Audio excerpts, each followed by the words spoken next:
Hello student, good evening. So mechanics में MI में हम लोग मेट्रोलॉजी में कल हमने जो अपना यूनिट फोर्थ है that is limit fit tolerance, उसे ऑलमोस्ट हमने कवर कर लिया था। और आज जो है हम नई यूनिट स्टार्ट करेंगे जो कि हमारी फिफ्थ यूनिट होगी, that is measurement of screw thread and gauges. तो अगर हम बात करें फिफ्थ यूनिट में, तो बेसिकली जो सिलेबस में मेंशन है, जो टॉपिक्स हमें इस यूनिट में पढ़नी है measurement of screw thread and gauges में, उसमें आपको फर्स्टली पढ़ना है मेजरमेंट ऑफ स्क्रू थ्रेड, जिसमें आपको इंट्रोडक्शन देखना है। फिर measurement of external and core diameter देखना है, मतलब कि किसी भी थ्रेड का एक्सटर्नल डायमीटर कैसे मेजर करते हैं और कोर डायमीटर कैसे मेजर करते हैं, उसको देखना है। उसके साथ फिर हमें पिच और एंगल ऑफ थ्रेड को किस तरीके से गेज के हेल्प से हम चेक करते हैं, मेजर करते हैं, वो हमें जो है इस टॉपिक के अंतर्गत देखना है। उसके अलावा नेक्स्ट टॉपिक जो हमारा इस यूनिट में होगा वो होगा मेजरमेंट ऑफ गियर्स। बेसिकली जो आपके सिलेबस में स्पेसिफिकली मेंशन है वो है स्पर गियर। तो हमें क्या है, मेजरमेंट ऑफ गियर्स पढ़ना है, जिसमें हमें स्पर गियर के बारे में, स्पर गियर का मेजरमेंट जो है वो पढ़ना है। उसके बाद measurement of tooth thickness, pitch, gear ball tester, lead and profile tester, इसके बारे में हमें इस टॉपिक में इस यूनिट में देखना है। फिर नेक्स्ट टॉपिक हमारा है प्रोफाइल प्रोजेक्टर, उसके बारे में पढ़ना है। इसके बारे में हम अच्छा थोड़ा डीप पढ़ेंगे, प्रोफाइल प्रोजेक्टर पूछा भी जाता है काफ़ी, ठीक है। उसके अलावा कोऑर्डिनेट मेजरिंग मशीन यानी कि सीएमएम, इसके बारे में हमें पढ़ना है। और टूल मेकर माइक्रोस्कोप।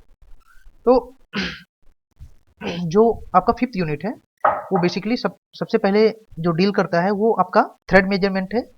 उसके बाद कुछ जो इक्विपमेंट्स हैं मेजरिंग, उनके बारे में, जैसे कि प्रोफाइल प्रोजेक्टर और टूल मेकर, उसके बाद सीएमएम, इसके बारे में पढ़ना है। साथ ही साथ हमें गियर मेजरमेंट में बेसिकली स्पर गियर के बारे में पढ़ना है।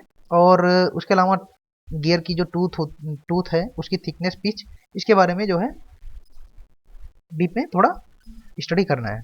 तो चलिए आइए पहले जो है हम लिमिट पे एक और क्वेश्चन जो है प्रीवियस जो लेक्चर में हमने देखा था उस पे बेस्ड लिमिट फिट टॉलरेंस पे एक और क्वेश्चन पहले देखते हैं। उसके बाद हम अपने नेक्स्ट यूनिट को स्टार्ट करेंगे। यहाँ पे एक क्वेश्चन दिया हुआ है, लिखा हुआ है in a limit system the following limits are specified to given a clearance fit between shaft and hole. मतलब कि शाफ्ट और होल को क्लियरेंस फिट देने के लिए जो है ये स्पेसिफिक डायमेंशन दी हुई हैं, ठीक है। हमें निकालना क्या है, बेसिक साइज निकालना है, शाफ्ट एंड होल का टॉलरेंस निकालना है, शाफ्ट एंड होल की लिमिट निकालनी है, और मैक्सिमम एंड मिनिमम क्लियरेंस निकालना है, ठीक है। तो सबसे पहले देखिए यहाँ पे जो शाफ्ट का आपको डायमेंशन दी हुई है यानी कि डायमीटर, वो आपको दिया हुआ 30। उसके अलावा ये तो आपकी क्या हो गई, बेसिक साइज होगी। तो सबसे पहले यही पूछ रहा है कि बेसिक साइज आपको बतानी है, तो शाफ्ट और होल दोनों की ही बेसिक साइज क्या है, 30 है। पहला आंसर आपका यही हो जाएगा, ठीक है। उसके अलावा जो शाफ्ट की अपर लिमिट दी हुई है वो -005 से, और लोअर लिमिट आपकी है वो 0.0018 mm है, ठीक है, 0.018 mm। तो अगर होल की बात करें तो यहाँ पे दिया हुआ है होल की जो मैक्सिमम साइज है या अपर लिमिट है ये है +0.020, और मिनिमम लिमिट है -000, ठीक है। तो सबसे पहला क्वेश्चन आपका था कि आप बेसिक साइज बताइए। तो बेसिक साइज मैंने आपको पहले भी बताया था क्या होता है, जो जिसको जिस साइज को लेके आप क्या करते हैं, जिस साइज पे आप टॉलरेंस देते हैं, ठीक है, उसी को हम क्या बोलते हैं, जिस पे आप लिमिट अप्लाई करते हैं उसी को हम क्या बोलते हैं, बेसिक साइज बोलते हैं। तो बेसिक साइज हमारा देखिए 30 पे ही होल में और शाफ्ट दोनों में जो साइज है वो 30 है, उसी पे आपका लिमिट अप्लाई हो रहा है। तो बेसिक साइज हमारा ऑब्वियस सी बात है 30 हो जाएगा। उसके बाद कह रहा है कि शाफ्ट का टॉलरेंस, तो शाफ्ट का डायमीटर आपको दिया हुआ है उसके अलावा अपर और लोअर लिमिट दी हुई है। और आपको पता है कि टॉलरेंस जो होता है हमारा वो upper limit minus lower limit होता है। तो अपर लिमिट आपका कितना है -0.005 और लोअर लिमिट आपका है -018। तो -0.005 में से जब -0.018 करेंगे तो ये माइनस ऑलरेडी 0.018 में लगा हुआ है, तो ये प्लस हो जाएगा। तो आपका जो आंसर आ जाएगा 0.013, यानी कि जो टॉलरेंस है शाफ्ट पे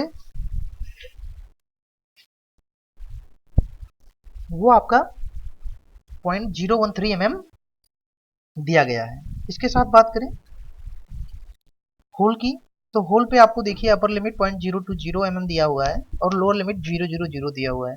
तो upper limit minus lower limit करेंगे तो 0.020 माइनस 000 करेंगे तो हमारा 0.02 mm ये आपका जो आ जाएगा ये होल का टॉलरेंस आ जाएगा। अब नेक्स्ट है आपका पूछ रहा है कि शाफ्ट और होल की लिमिट बताइए। तो शाफ्ट की जो मैक्सिमम लिमिट है वो कितनी है, तो अपर लिमिट आपको शाफ्ट के लिए दी हुई है -005, यानी कि 30 माइनस 005 कर देंगे तो 29.95 ये हमारी अपर लिमिट हो गई शाफ्ट की। इसी तरीके से अगर लोअर लिमिट की बात करेंगे, ठीक है, या मिनिमम डायमीटर, तो 30 माइनस -0.018, तो एक तरीके से ये आपको मिलेगा 29.982। तो ये तो हो गई आपकी लिमिट शाफ्ट की। इसी तरीके से होल की जब निकालेंगे तो यहाँ पे आपको अपर लिमिट प्लस 0.020 दिया हुआ है, ठीक है, तो 30 प्लस 0.02 कर देंगे तो 30.02 mm ये आपका होल का मैक्सिमम या अपर लिमिट हो जाएगा। इसी तरीके से लोअर लिमिट में कोई भी चेंजेस नहीं है, तो बेसिक साइज ही हमारी लोअर लिमिट हो जाएगी, रख दीजिए। उसके अलावा नेक्स्ट जो पूछ रहा है हमसे वो मैक्सिमम और मिनिमम क्लियरेंस पूछ रहा है। तो आपको इसके पहले भी जब मैंने न्यूमेरिकल्स बताए हैं लिमिट पे बेस्ड, तो उसमें मैंने बताया आपको कि किस तरीके से आप मैक्सिमम और मिनिमम क्लियरेंस निकालते हैं। आपका मैक्सिमम क्लियरेंस क्या होता है, maximum diameter minus minimum diameter, है ना। तो मैक्सिमम डायामीटर आपका कितना है, ये किसका है, आपका होल का मैक्सिमम डायामीटर है ना, ऑब्वियसली बात है होल का ही होगा। तो 30.02, तो maximum diameter of hole minus minimum diameter of shaft, और मिनिमम डायमीटर आपके शाफ्ट का है 29.982। तो यहाँ से 0.038 का जो है क्लियरेंस, मैक्सिमम क्लियरेंस आपको मिल सकता है, ठीक है, जब जो आपका होल है वो मैक्सिमम लिमिट पे रहेगा, यानी कि हायर लिमिट पे रहेगा, और जो आपका शाफ्ट है वो अपने लोअर लिमिट पे रहेगा, लोअर साइज पे रहेगा, ठीक है। इसी तरीके से अगर मिनिमम क्लियरेंस की बात करें तो जो आपका होल का डायमीटर है वो मिनिमम होना चाहिए, यानी कि डी मिन वो आपका 30 ही है। इसके बाद मैक्सिमम डायमीटर ऑफ शाफ्ट, तो मैक्सिमम डायमीटर ऑफ शाफ्ट जो आपको दिया गया है 29.995। तो यहाँ से आप जब 30 से 29.995 को सब्ट्रैक्ट करेंगे तो आपको 0.005 mm का टॉलरेंस मिलेगा। तो आई होप आपको जो लिमिट फिट टॉलरेंस के क्वेश्चंस हैं वो आप सॉल्व करने अच्छे से आ गए होंगे, और भी क्वेश्चन को आप लोग प्रैक्टिस करिएगा। अगर कोई दिक्कत होगी तो फिर आपके डाउट को क्लियर किया जाएगा। नेक्स्ट टॉपिक है हमारा, नेक्स्ट यूनिट है हमारा मेजरमेंट ऑफ स्क्रू थ्रेड। तो बात करें अगर मेजरमेंट ऑफ स्क्रू थ्रेड की, तो उससे पहले ये जानना जरूरी है कि स्क्रू थ्रेड एक्चुअली में होता क्या है। तो आप प्रैक्टिकली आप घर में भी अपने देखते होंगे कि बहुत क्या नाम है, बहुत कॉमन सी चीज़ है, किसी भी दो पार्ट को जोड़ने के लिए, ठीक है, या किसी पार्ट को दूसरे पार्ट के असेंबल करने के लिए प्रैक्टिकली आप घर में नट बोल्ट देखते होंगे या स्क्रू देखते होंगे, जिसको आप रोटेट करा के किसी पार्ट में फिट कर देते हैं, है ना। तो उस स्क्रू के जो खांचे बने रहते हैं, है ना, सर्किल आकार के, उन खांचों को क्या बोलते हैं, स्क्रू थ्रेड बोलते हैं।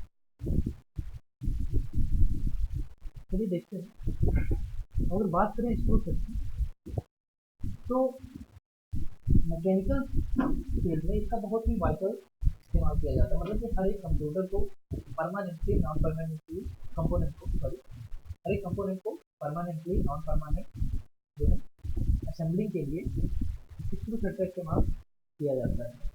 अब ये थ्रेड जो होते हैं एक तरीके से आपके सर्कुलर या कह लीजिए वक्राकार सरफेस पे जो है यूनिफॉर्मली हेलिकल शेप में बनाया जाता है, और इनका जो एक तरीके से हम इस्तेमाल करते हैं वो परमानेंट या कह लीजिए टेम्परेरी जोड़ बनाने के लिए, साथ ही साथ कहीं कहीं पे आप कह लीजिए पावर ट्रांसमिशन के लिए भी इसका इस्तेमाल, थ्रेड का, स्क्रू थ्रेड का इस्तेमाल किया जाता है। हम बात करें जब हम स्क्रू थ्रेड के थ्रू जो है चूड़ीदार जो आपके पार्ट्स होते हैं, ठीक है, उनको इस स्क्रू थ्रेड के थ्रू जोड़ते हैं, तो क्या करते हैं थ्रेड यूनिट जो है फॉर्म करते हैं। इसमें क्या होता है, एक मेल पार्ट होता है, एक फीमेल पार्ट होता है, तो जिसपे हमारा थ्रेड बना रहता है या जिसपे आप कह लीजिए जो चूड़ियाँ बनी रहती हैं जिसपे, उसको हम मेल पार्ट कहते हैं। मतलब कि बाहर की तरफ अगर चूड़ी बनी है तो वो मेल पार्ट है, और वो पार्ट जिसमें जो है इंटरनल थ्रेड्स बनी हुई है, अंदर की तरफ चूड़ियाँ बनी हुई है, वो क्या हो गया फीमेल पार्ट हो गया। अब बात करें अगर नट और बोल्ट, ठीक है, तो बोल्ट क्या होता है आपका मेल पार्ट होता है, क्योंकि बोल्ट के एक्सटर्नल डायमीटर की चूड़ियाँ बनी रहती है, बाहर की तरफ चूड़ियाँ बनी रहती है। और वहीं पे बात करें नट की, तो नट पे क्या होता है इंटरनल चूड़ियाँ बनी रहती हैं, तो इसको हम फीमेल पार्ट कहते हैं। यूजुअली क्या होता है कि ये जो थ्रेड्स होते हैं या थ्रेड जो क्या नाम है आपके कंपोनेंट्स होते हैं जिसको असेंबल किया जाता है इस स्क्रू थ्रेड के थ्रू, ये जो कंपोनेंट्स होते हैं ये यूजुअली यूनिफॉर्म सेक्शन पे थ्रेड बने होते हैं, लेकिन कहीं कहीं पे आपको टेपर सेक्शन पे या कोन सेक्शन पे भी मिल जाएंगे, है ना। जो ये थ्रेड होते हैं ये आपको टेपर्ड और कोन सेक्शन पे भी कहीं कहीं देखने को मिल जाते हैं। चलिए अब बात करते हैं कि कौन कौन से जो है स्क्रू थ्रेड के एलिमेंट कौन कौन से हैं। सबसे पहले फॉर्म या जिसको आकार कहते हैं, तो जो आपका मान लीजिए कोई स्क्रू थ्रेड है, तो उससे जो करस्पॉन्डिंग पॉइंट है, कोई भी दो जो है संगत बिंदु, उनके बीच में ग्रुप्स कटे रहते हैं। तो जो ग्रुप्स कटे होते हैं उनकी जो सरफेस होती है, जो तली होती है, जिसको आप बोलते हैं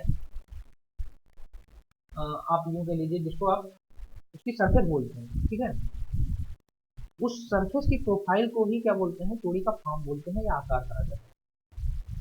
नेक्स्ट बात करें पिच, तो अगर आप दो जो है जो आपकी थ्रेड होती है उस पर अगर दो कॉन्जिक्यूटिव पॉइंट को लें, ठीक है, कॉन्जिक्यूटिव थ्रेड को ले लीजिए और उनके बीच की जो पॉइंट है उनके बीच की अगर एक्सियल डिस्टेंस आप मेजर करेंगे, ठीक है, तो वही एक्सियल डिस्टेंस क्या होगी उस स्क्रू की जो है पिच कहलाती है, ठीक है।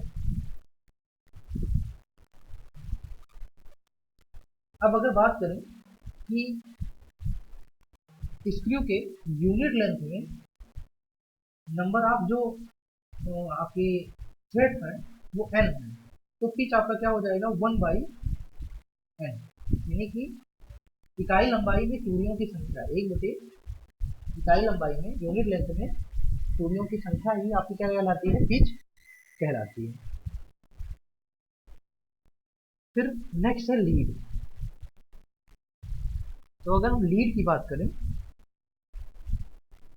तो अगर हम बात लीड की करते हैं, तो जैसे कि आपको पता है कि जो थ्रेड होती है वो किसी भी कर्वेचर लिए हुए या सर्कुलर प्रोफाइल पे बनाई जाती है, ठीक है, सर्कुलर एलिमेंट पे बनाई जाती है। तो जो आपका स्क्रू होता है अगर उसको हम एक चक्कर घुमाएं,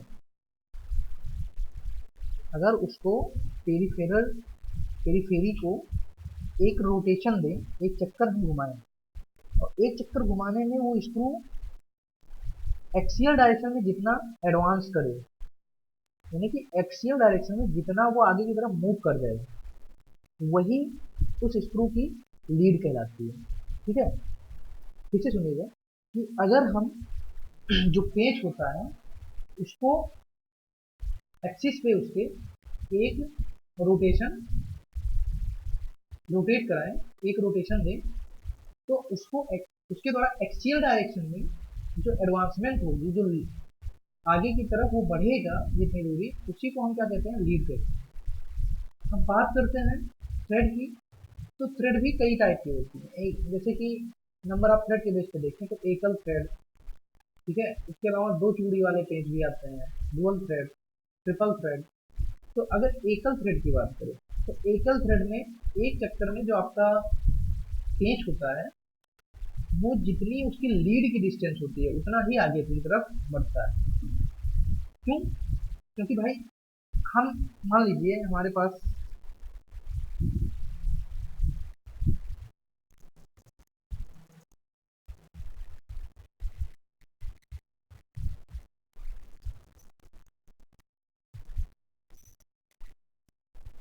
मान लीजिए हमारे पास एक कोई पेंच है या कोई नट है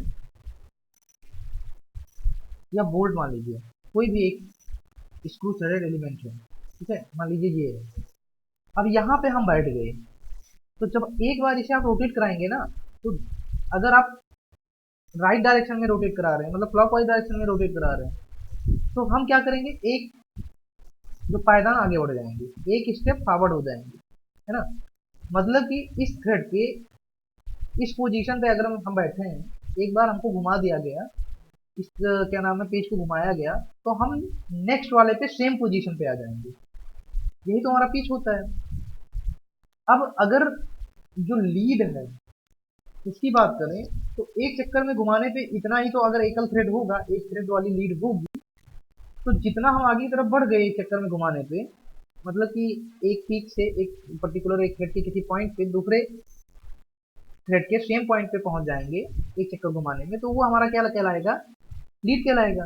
लेकिन अगर वहीं पे जो थ्रेड है वो एकल ना होके डुअल थ्रेड है या ट्रिपल थ्रेड है, तो डुअल थ्रेड के केस में क्या होगा कि जो आपकी लीड होगी वो ट्रिपल टाइम होगी।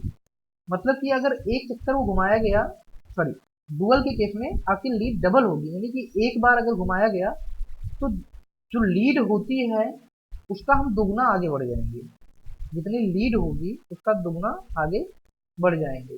ठीक है, इसी तरीके से अगर ट्रिपल थ्रेडेड जो है आपका पेच है, तो वहां पे क्या करेगा कि एक बार के रोटेशन में हम 3 टाइम्स आगे बढ़ जाएंगे। ठीक है, अब आइए बात करते हैं कुछ टेक्नोलॉजी की। जैसे कि ये आपको एक प्रोफाइल दी गई है थ्रेड की, ठीक है, स्क्रू थ्रेड की। अब ये जो आप खड़ी ये इंक्लाइन लाइंस देख रहे हैं दोनों साइड, इसी को क्या बोलते हैं, हम फ्लैंक बोलते हैं। ठीक है, इसको हम फ्लैंक बोलते हैं। और जो ये वर्टिकल जो परपेंडिक ये इमेजिनरी एक्सिस होती है, ये इमेजिनरी लाइन जो आपको बीच में डॉटेड डॉटेड दिख रही है, ये एक्सिस होती है। ठीक है, उसके अलावा ये एक तरीके से ये एक ट्रेंगल होता है।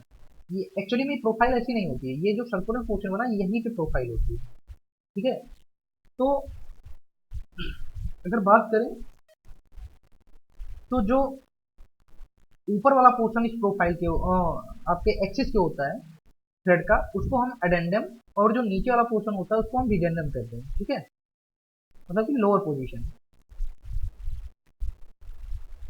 उसके अलावा बात करें तो इस कंप्लीट जो एंगल होता है इसको इंक्लूडेड एंगल या एंगल ऑफ थ्रेड कहते हैं।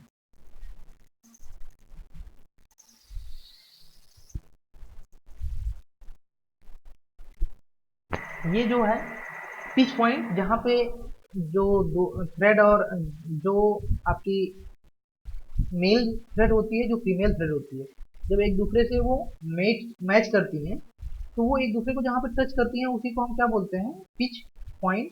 और पिच पॉइंट को मिलाने वाली जो रेखा होती है उसको हम बोलते हैं पिच लाइन।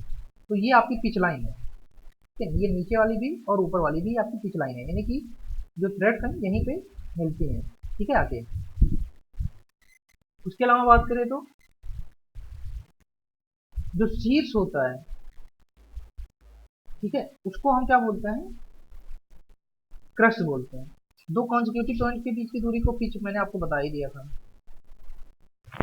अगर बात करें थ्रेड के, तो ये जो होती है आपकी, ये पिच डायमीटर होती है, ये वाली, क्योंकि ये पिच सर्किल है, ठीक है। उसके अलावा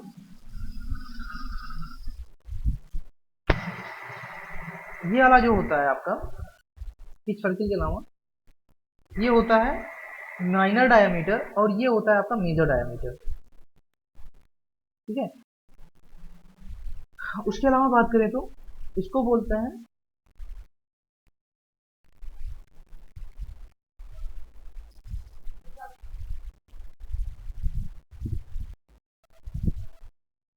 ये जो होती है, इसको हम क्या कहते हैं, डेप्थ ऑफ थ्रेड कहते हैं। आई होप आपको समझ में आया होगा। चलिए अब एक एक चीज को हम समझते जाते हैं और जरूरत पड़ेगी तो फिर से यहाँ पे भी उसको देख लेंगे।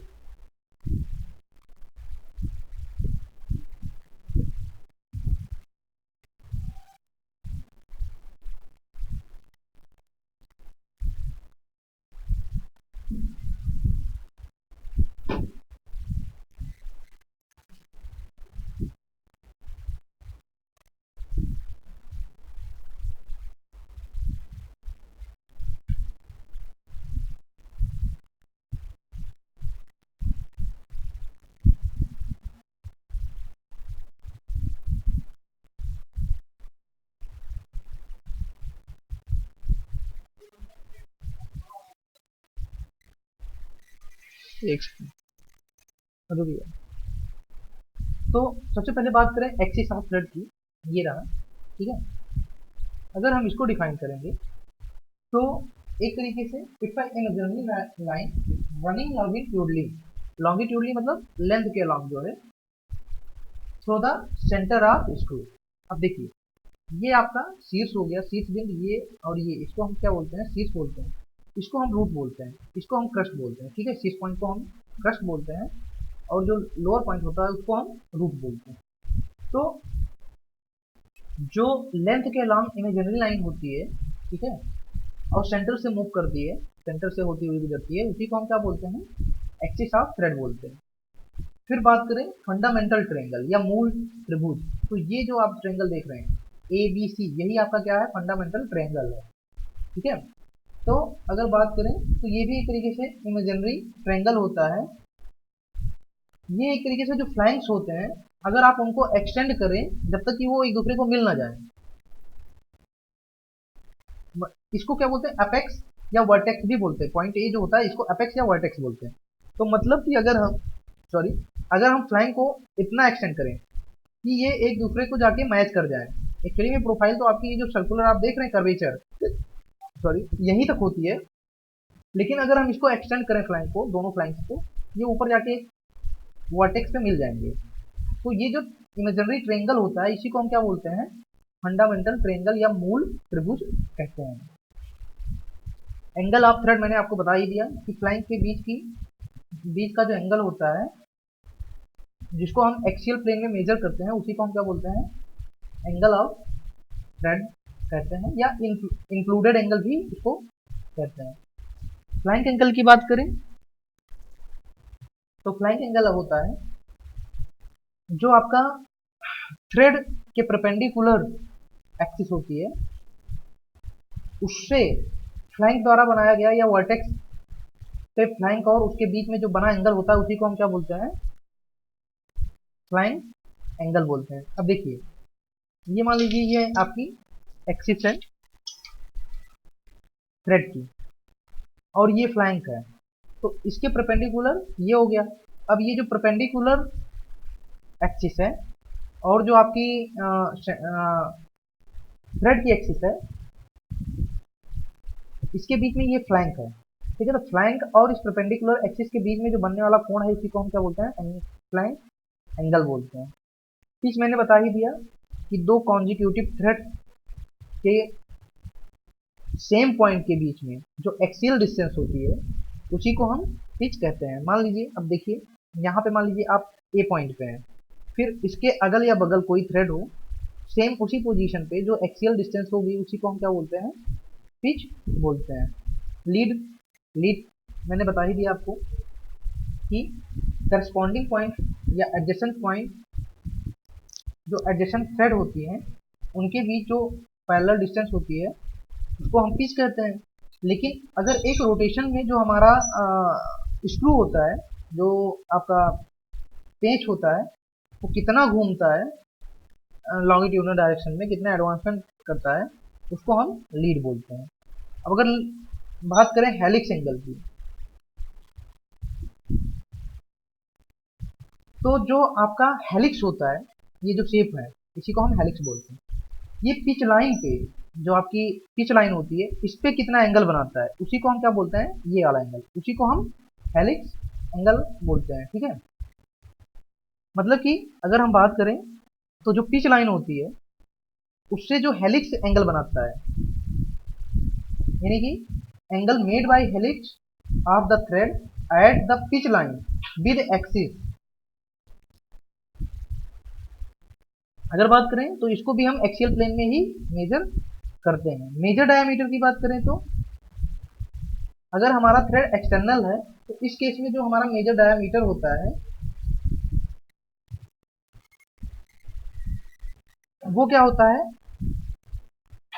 स्क्रू के कोएक्सियल होता है। मेजर डायमीटर, अब यहाँ पे आप देखिए ये हमारा क्या है, मेजर डायमीटर है। ठीक है, मतलब कि स्क्रू की अपर लिमिट, मतलब कि जो अपर पोर्शन है वो यहाँ तक है, तो ये हमारा मेजर डायमीटर हो गया। नीचे वाला पोर्शन मतलब स्क्रू हमारा बेसिकली इस तरीके से है, तो ऐसे है हमारा स्क्रू। तो ये क्या हो गया, देखिए आपको ये केवल ये जो प्रोफाइल दिख रही है स्क्रू के ऊपर की प्रोफाइल है, पूरा स्क्रू नहीं दिख रहा। पूरा स्क्रू तो यहाँ तक होगा, ऐसे नीचे, नीचे भी होगा, नीचे भी यही प्रोफाइल बनी होगी नीचे की साइड में। तो ये क्या हो गया, आपका मेजर डायमीटर हो गया, ये आपका माइनर डायमीटर हो गया, और ये आपका पिच डायमीटर हो गया, है ना।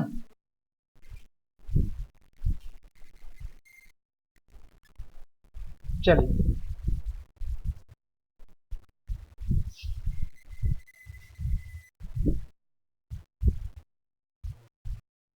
नेक्स्ट है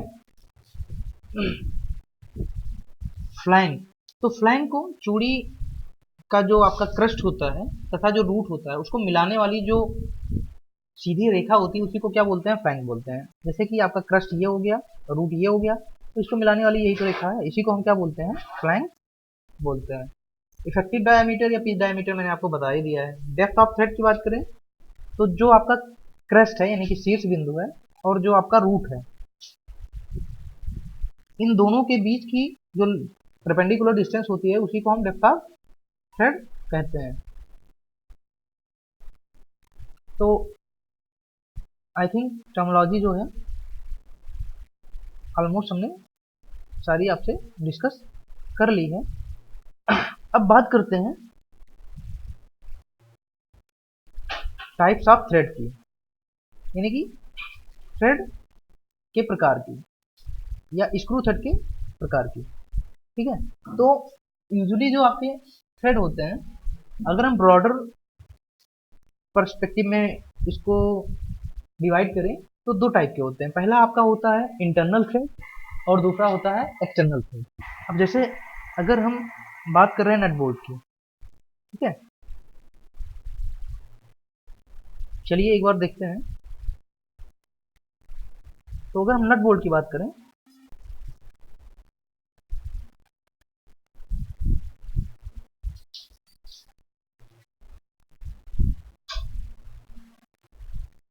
तो अगर बात करें हम सिंगल स्टार्ट और मल्टी स्टार्ट थ्रेड की, तो यहाँ पे क्या होता है, जो आपका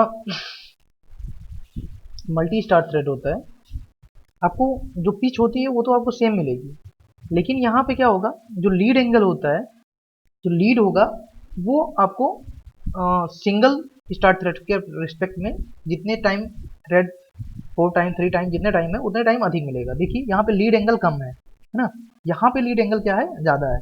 तो जब लीड एंगल ज़्यादा है तो लीड भी हमें ज़्यादा मिलेगी respect to single star thread.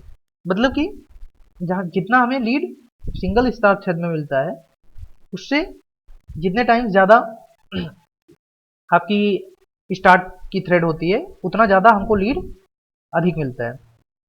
तो इसके बेस पे भी हम सिंगल स्टार्ट और मल्टीपल स्टार्ट थ्रेड में डिवाइड कर सकते हैं। उसके बाद अगर बात करें कॉन्फ़िगरेशन नेक्स्ट क्लासिफिकेशन की, तो वो होता है शेप या आकार के आधार पे या फॉर्म के आधार पे। इसमें आपके कई आते हैं, जिसमें से पहला आपका है बी शेप या बी थ्रेड। उसके अलावा नेक्स्ट है स्क्वायर थ्रेड, फिर है मॉडिफिकेशन ऑफ बोथ। इन दोनों का सुधारात्मक मतलब कि इनको इम्प्रूव करके भी कई थ्रेड जो है बट्रेस एक्ने ये सब बनाई गई हैं। ठीक है, तो अगर बात करें तो एज पर आवर रिक्वायरमेंट जो है टाइम टू टाइम जो है थ्रेड्स के डिजाइन में मॉडिफिकेशन किया गया है। जैसे कि एक ब्रिटिश स्टैंडर्ड का अलग रहता था, उसके अलावा मतलब कि उसकी जो थ्रेड होती हैं जिसको विडवर्थ थ्रेड भी कहते हैं ब्रिटिश स्टैंडर्ड की, वो सबसे ज़्यादा जो है प्रोडक्शन में इस्तेमाल की जाने वाली थ्रेड्स थी। उसके अलावा इसमें क्या होता था कि जो विडवर्थ थ्रेड होती थी, आपने आई थिंक उसमें आपके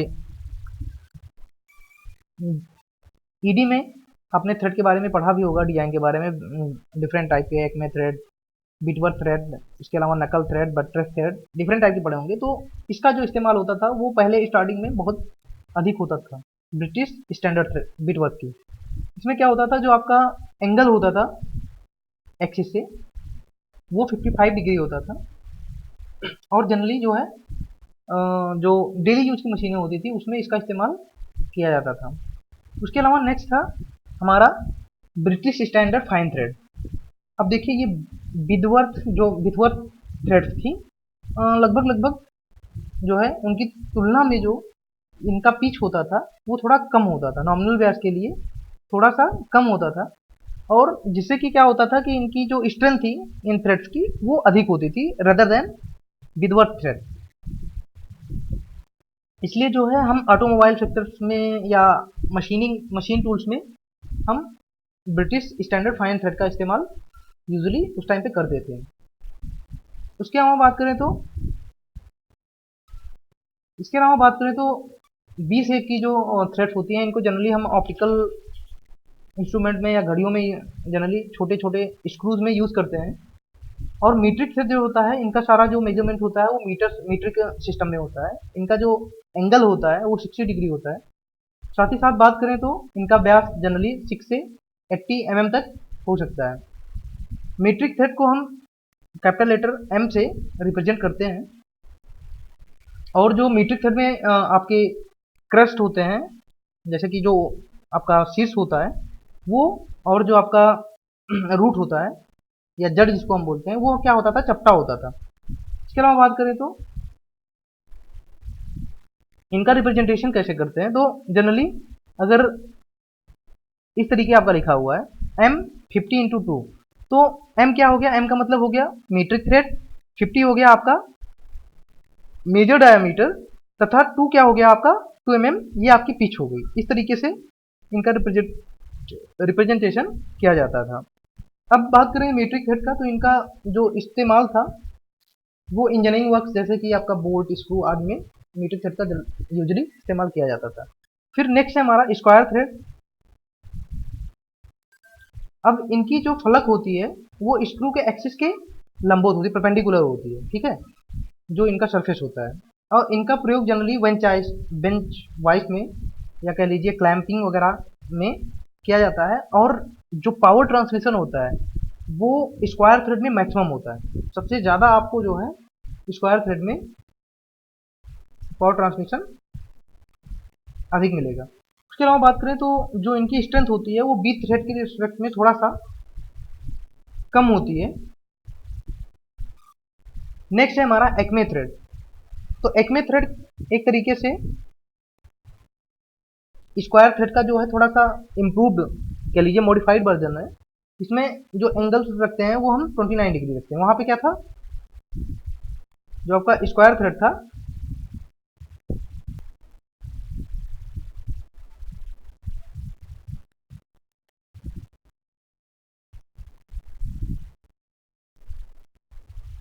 तो अगर बात करें तो जैसे कि मैंने आपको बताया, स्क्वायर थ्रेड में क्या होता है, एक्सियल ये जो इनका सरफेस होता है वो एक्सिस के परपेंडिकुलर होता है, और जनरली इनको बेंच वाइज या क्लैंपिंग आदि में इस्तेमाल किया जाता है, क्योंकि जो इनका पावर ट्रांसमिशन होता है वो अधिक होता है। उसके अलावा वी थ्रेड की कंपेरिजन में ये थोड़ा सा ज़्यादा जो है कॉस्टली होती हैं, और पावर ट्रांसमिशन तो इनका अच्छा होता ही है। अब बात करें एक्मेक की, तो एक्मेक जो है इन्हीं का थोड़ा सा इम्प्रूव वर्जन है। इसमें क्या होता है कि जो एंगल होता है थ्रेड का, उसको हम 29 डिग्री बनाते हैं, जिससे कि इनको इंगेज करना आसान हो जाता है, इंगेज और डिसंगेज दोनों करना वो काफ़ी आसान होता है। और साथ ही साथ जो इनकी स्ट्रेंथ होती है वो भी थोड़ा सा इम्प्रूव हो जाती है। जनरली आपको जो एक्मे थ्रेड है वो लीड स्क्रू वगैरह में, जो आपके लेथ मशीन होती है उसके लीड स्क्रू में आपको एक्मे थ्रेड मिल जाएगी। उसके अलावा नकल थ्रेड की अगर बात करें तो ये भी स्क्वायर थ्रेड का ही एक सुधरा हुआ फॉर्म होता है। जो इनका क्रॉस सेक्शन होता है वो सेमी सर्कल होता है।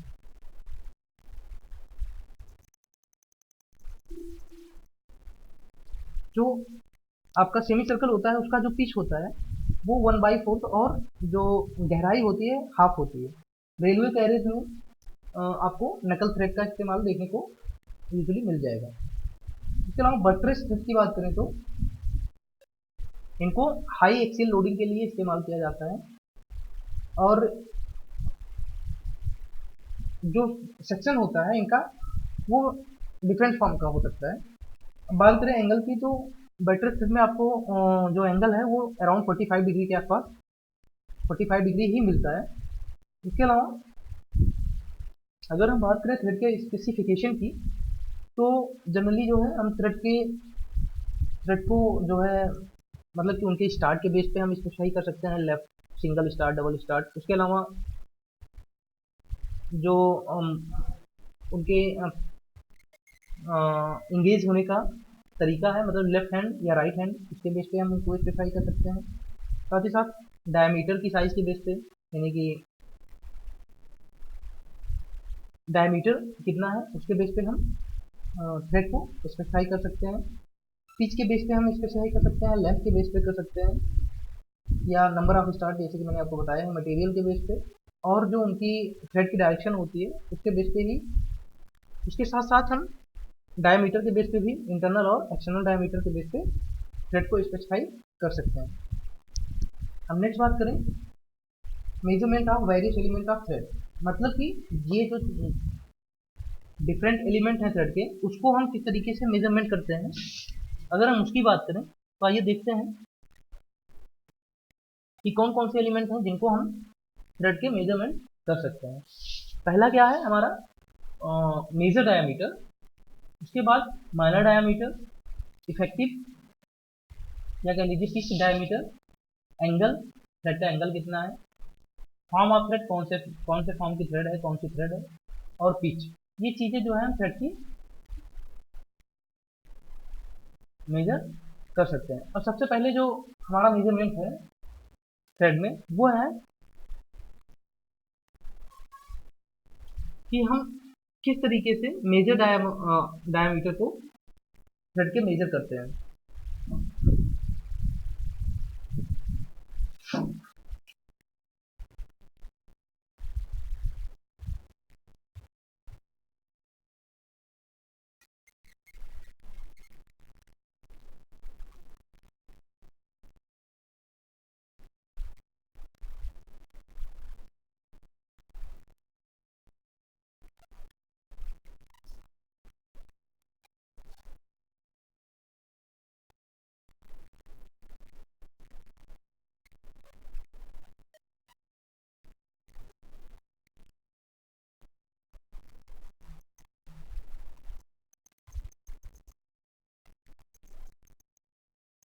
अब बात करें मेजर डायमीटर के मेजरमेंट की, तो इसमें सबसे पहले है हम बैच माइक्रोस्कोप के थ्रू जो है मेजर डायमीटर को यूजुअली मेजर करते हैं।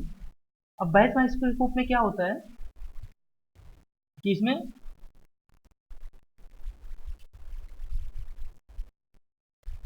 जो आपका थ्रेड होता है उसको हम हाईली एक्यूरेसी के साथ मेजर कर सकते हैं। इसमें क्या होता है, एक तरीके से जो आपका मेजर डायमीटर होता है उसको, उसके मेजरमेंट के लिए सबसे आसान विधि होती है आपकी बैच माइक्रोमीटर। तो इसमें यूजली बैच माइक्रोमीटर के थ्रू जब हम मेजरमेंट करते हैं तो इसमें क्या करते हैं कि सबसे पहले हम यूजली, जैसे कि हमें जिस भी थ्रेड का डायमीटर मेजर करना होता है तो यहाँ पे दो एनविल बने हुए रहते हैं। बैच माइक्रो, ये आपके दो एनविल हैं, ठीक है। अब एनविल में क्या करते हैं हम, जिसको भी, जिसका भी हमें मेजरमेंट करना होता है उसको हम, उस थ्रेड को यहाँ पे एनविल के बीच में प्लेस करते हैं। प्लेस करने के बाद इनको क्या करते हैं, हम मूव कराते हैं और लाके दोनों एंड पे, जो आपका थ्रेड होता है उसके दोनों एंड पे हल्का सा प्रेशर देके टाइट कर देते हैं। टाइट करने के बाद जो रीडिंग होती है वो हमें माइक्रोमीटर पे यहाँ पे उस रीडिंग को नोट डाउन कर लेते हैं, और इससे जो है हमें जो भी डायमीटर होता है थ्रेड का वो आसानी से पता चल जाता है। तो जो और भी आपके थ्रेड मेजरमेंट के अदर पैरामीटर हैं वो किस तरीके से मेजरमेंट किए जाते हैं, साथ ही साथ आपका जो ये डायमीटर था मेजर डायमीटर, इसका भी मेजरमेंट जो रिमेन आपका बच रहा है उसको हम जो है नेक्स्ट लेक्चर में आगे फॉरवर्ड करेंगे।